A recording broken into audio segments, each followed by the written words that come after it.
Welcome to an introduction to circuits.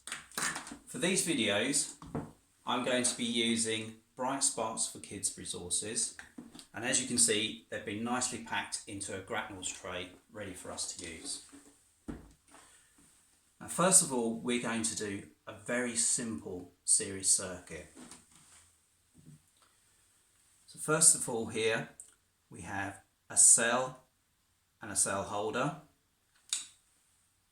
You can see the circuit symbol for the cell here, and we have two terminals.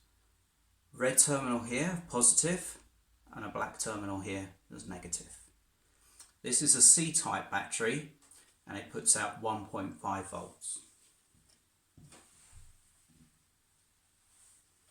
Next we have a bulb and a bulb holder.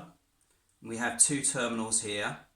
Now you can see that there's not a red and a black terminal, and that's because it doesn't matter which way round we put this component into the circuit.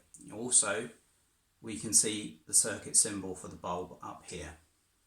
We do have to be a bit careful with the glass. This glass bulb, obviously it can be fragile and can break.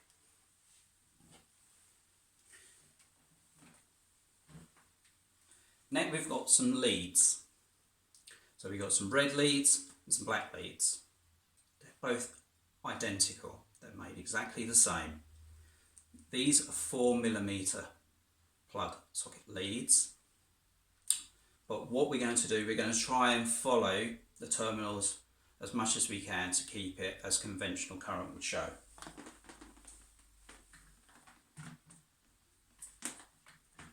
So first of all, I'm going to put a red lead into the red socket of this cell holder and put it into this socket of the bulb.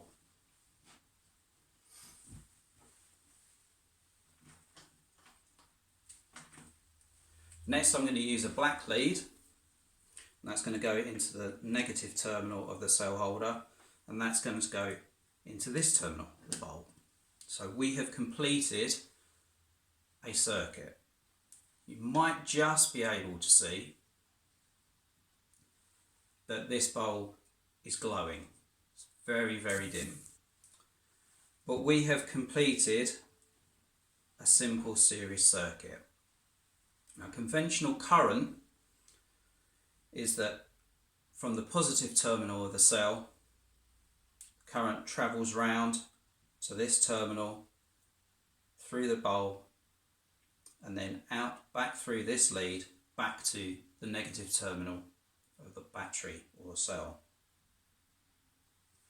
Now, as you can see that the bulb is not glowing very brightly, but what we can do, we can put another cell in series into this circuit, and that will increase the voltage. So we have another identical cell and cell holder.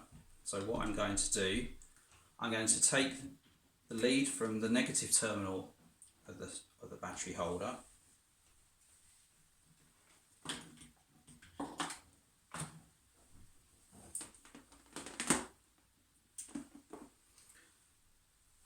I'm going to use a red lead for this one, so it's going to go from the negative terminal on the cell holder,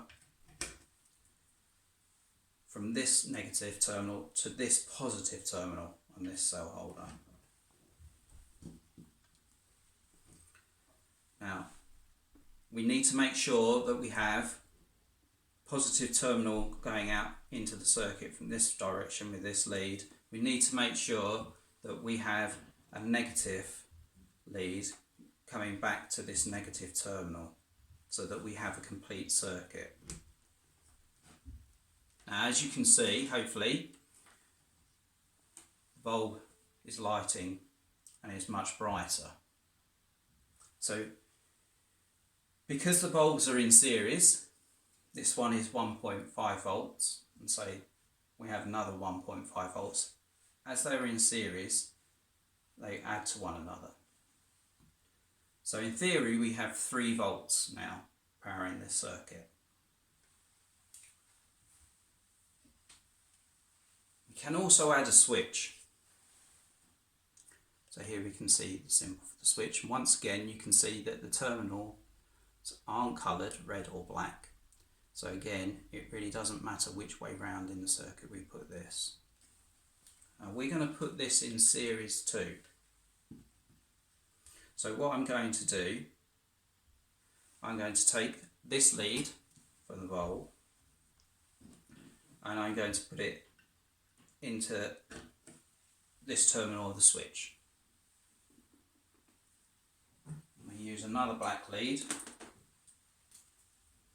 and I'll put it into the other terminal of the switch, back into the terminal of the bulb holder.